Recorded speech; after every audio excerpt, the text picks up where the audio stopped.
ہم پاکستانیوں کے آدھے سے زیادہ مسئلے شاید واقعی ہی اسی دن ختم ہو جائے جب ہم دوسروں کی زندگیوں میں ضرورت سے زیادہ دلچسپی لینا چھوڑ دیں۔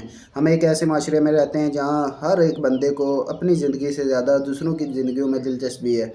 کسی کے پاس کتنا پیسہ ہے، کس کے پاس پیسہ کہاں سے آ رہا ہے، کون کہاں جا رہا ہے، کس کے کتنے بچے ہیں، کس کے بچے سمجھدار ہیں، کس کے بچے کیا کر رہے ہیں، کون دین کی طرف آ رہا ہے، کس نے کیا پہن لیا۔ یہ سب باتیں لوگوں کی روزمرہ گفتگو کا حصہ بن چکی ہیں۔ مسئلہ صرف سوال پوچھنے کا نہیں ہے، مسئلہ یہ ہے کہ ہم آہستہ آہستہ لوگوں کی نجی زندگیوں کو موضوع بحث بنا لیتے ہیں۔ پھر انہی باتوں سے ہم موازنہ بھی کرتے ہیں۔ اپنے بچوں کا حسد، طنز، دباؤ، احساس کمتری پیدا ہو جاتا ہے اس سے۔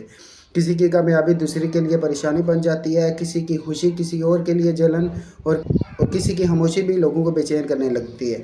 اس لیے ہمیں کوشش کرنی چاہیے خود کی زندگیوں کے اوپر دھیان دیں، اپنے بچوں کے اوپر دھیان دیں، نہ کہ ان کا کمپیریزن کسی کے ساتھ کریں کہ کس کا بچہ کہاں نکل گیا، کس کے بچے نے کتنے نمبر لے لیے۔ دوسروں کی زندگیوں کو موضوع بحث بنا کر اپنی زندگی تباہ نہ کریں۔ کوشش کریں خود کے اوپر توجہ دیں اور اپنی زندگی انجوائے کریں۔